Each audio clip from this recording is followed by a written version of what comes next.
Hello everyone. Today we'll be looking at CosmosDB triggers, and previously what we were looking at was the Azure functions and the CosmosDB triggers. And we had them go head to head in the scenario whereby we needed to update an aggregate document based on the number of documents that were inserted. So if 10 documents were inserted, we needed to update an aggregate document to say there are 10 documents within this partition. So that was our previous example. But looking at that example, something came to mind whereby just by changing the way we structured our Azure function, instead of spending 60,000 RUs, we're actually spending 23,000 RUs. So in this video, what we're going to then look at is how do we make our RUs lower with that same concept. So we have a scenario whereby we want to create an aggregate document or a summary document based on the changes that have come in, and how do we reduce our RUs based on the learnings from the previous video. The one approach we could do is that we could query by partition. So essentially with querying by partition, we would get the requests in. So let's say we get in 4 documents that were changed, and the Azure function would then query Cosmos DB to say, can I have documents within these partitions only? And then Cosmos DB would return all of the documents. Then it would when it does return the documents, not only does it return the actual documents, but it would also return the summary documents. And based off of that, the Azure function can then say, I have the summary document, and in this query results, there are, let's say, 2 documents for this partition. Let me update the summary document plus 2, essentially. So that's what it would do.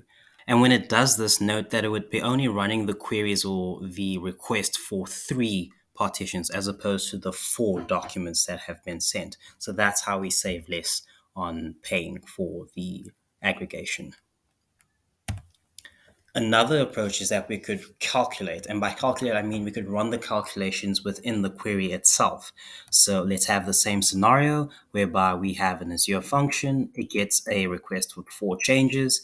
And what we would do here is that we would query Cosmos DB per partition. So we would say within this partition, how many documents are within the partition essentially. And we would do that for each partition. And then what Cosmos DB would return is just the count or the summation or the aggregation that we were requesting.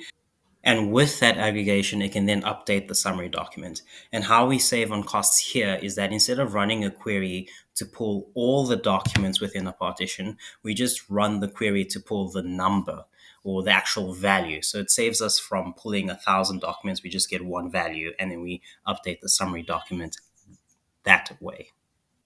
The third example is a point read. Now, hear me out. With a point read, what we would do is that we would still have our 4 documents that come in, but instead of querying for all the documents or the value of the documents, we just do a point read to get that summary document. And with that summary document, we do another transaction to actually update that summary document with the changes. So we get our summary document, it had X amount of documents for its aggregation, we just update that aggregation plus 2.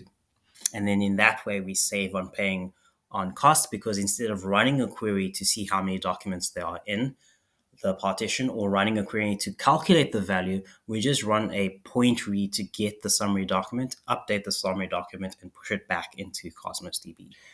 And I know what you're thinking. If we're only running updates and we're only pushing the changes, how would the numbers match in case of deletions or in case of another application actually changing the amount of documents within that partition? Well, firstly, Cosmos DB triggers in Azure functions, they don't execute off of deletions. So there's no actual way to run that logic off of deletions. Secondly, our aim is to make RUs lower in the use case of when documents come in or documents are updated. So based on our use case and our limitation, essentially we're not going to have it match. Yeah, we're not going to have it match. If we are to look into deletions or other applications that would delete or update files within the summary document and those need to be handled, then we can build that logic within those scenarios or in those use cases. We could even use the native triggers, which we learned in the previous video, to say when a deletion is ran, it needs to run this post trigger for a deletion. And then that deletion or that post trigger rather would then update the summary document accordingly, so that when we do a point read on the summary document, it's already been updated. Furthermore, we could also have a delegation or a approach whereby you could actually delegate that responsibility of managing deletions or managing the matching of the summary document to the amount of documents in its own application, so that all we do is just do a point read. So yeah, it won't match. And I know you're laughing at me, but let's look at the code and have the numbers actually validate our ideas. I'm in here within Visual Studio Code, and I have two applications open. I'll zoom in for you as well. So we have our trigger app, which we're going to use to run the 1,000 inserts. And then we also have our application here, each with the various ideas that we're going to run. And I have it running as well in the background. The other thing we're going to do is that we're also going to have it insert within this spreadsheet. It's currently empty, but once the data gets populated in here, we'll be able to see a rough estimation of the amounts. So I just want to highlight the code quickly between the different ideas. All of them have the same init type of approach whereby they are getting the documents and they each like tagging how they're going to save it. But where the difference comes in is the actual logic.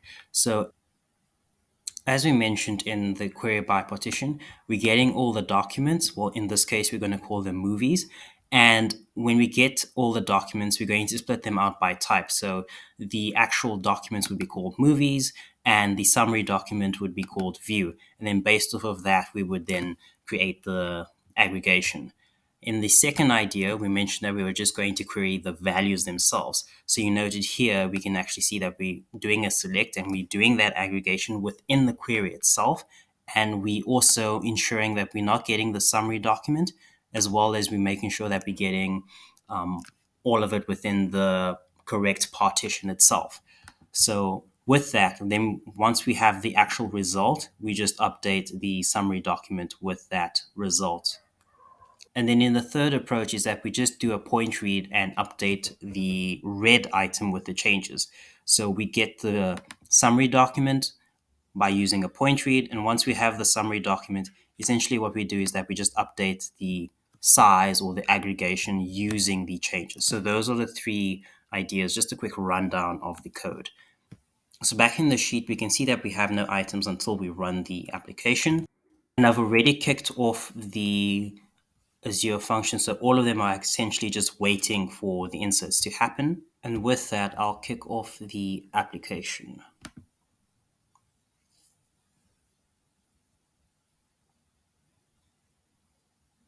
And once it starts running, you can see that it's starting to insert the amounts. And we can just jump back in between the two to see once it's inserted within Google Sheets. When it finishes, it gives back the list of results within here, but what we actually see is that it gets inserted within Google Sheets. So you have a timestamp array here. It's still inserting a couple as well, but you can see all the ideas as well. They started to run and they inserted their various updates. If I jump back to Visual Studio Code, you can also see some logs that gets generated here between the different ideas.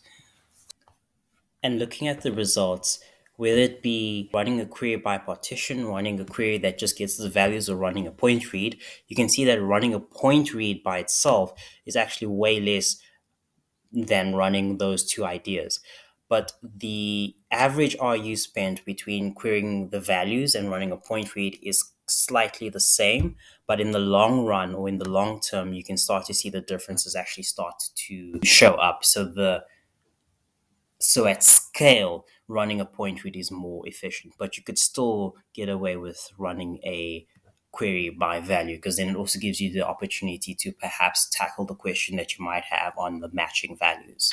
Back to our slides, that was our process. We inserted 1,000 documents. We looked at the three concurrent Azure functions. We analyzed the results. Now just to note our findings. We saw that by not matching and by running a point read, we actually did reduce the RU significantly in terms of the initial approach or the initial outcome of our video. So in terms of a summary, we noted that, okay, the design approach definitely influences the performance and the costs. And there are a couple design approaches that we could look into.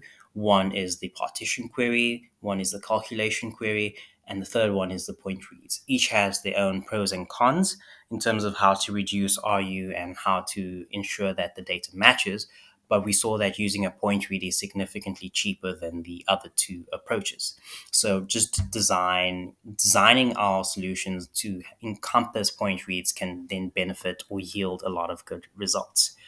So now that you've saved up on your costs, we can look into another video in terms of how to better analyze these queries. Instead of using a spreadsheet, instead of pushing our data into some kind of a CSV, is there any tools that we could use to run a better analysis?